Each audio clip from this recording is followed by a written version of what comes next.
One question I get asked more than any other when I'm working with downsizers is, should I rent or should I buy after I move? And I'm putting this video together to talk about what the rental market looks like after you sell a family home so that you can think about these decisions before you sell, because they're really important to think through.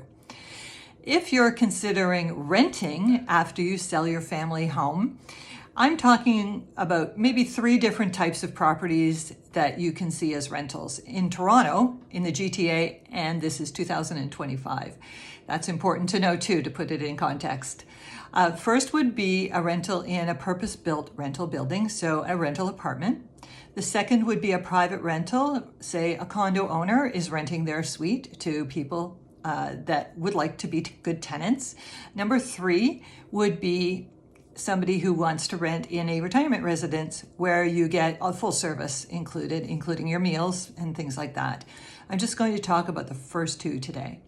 So with a private rental apartment, they're usually managed by a company. They can be low-rise, they can be high-rise. Many of them are older buildings, and anything built before 2018, November, the building's been occupied before that, it's under rent control in Ontario. And as a tenant, if you sign a lease, you can stay there in perpetuity until you give your own notice, which is fantastic because you can just stay there as long as you like and move once, which is very appealing to people.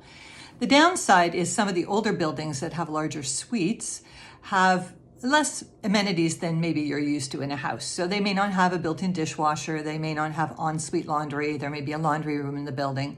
They may only have outdoor parking and not indoor parking. And usually you're responsible for the rent, and you're also responsible for a portion of the utilities like a hydro. That's the most common one that is metered separately in a rental apartment.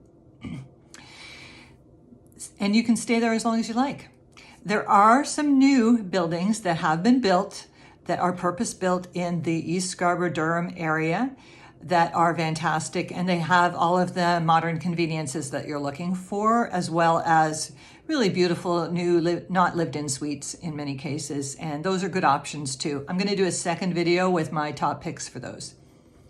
The second option would be renting privately. Now, again, you sign a 1-year lease, and you move into the building and you can stay as long as you like. You can stay past your 1-year lease. The leases all go month to month. However, if that owner decides to sell and the new buyers want to live in the suite, then you will have to move. So you may end up having to move again.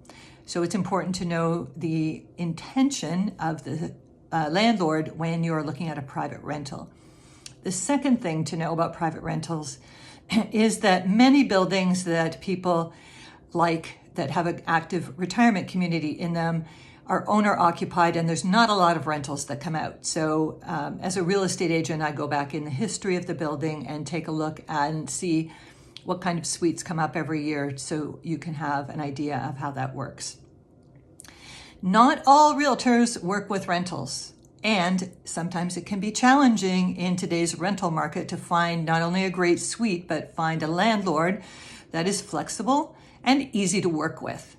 If you would like to talk through pros and cons of renting after you sell your family home, give me a shout, 416-562-5002, and I'm happy to share my thoughts with you.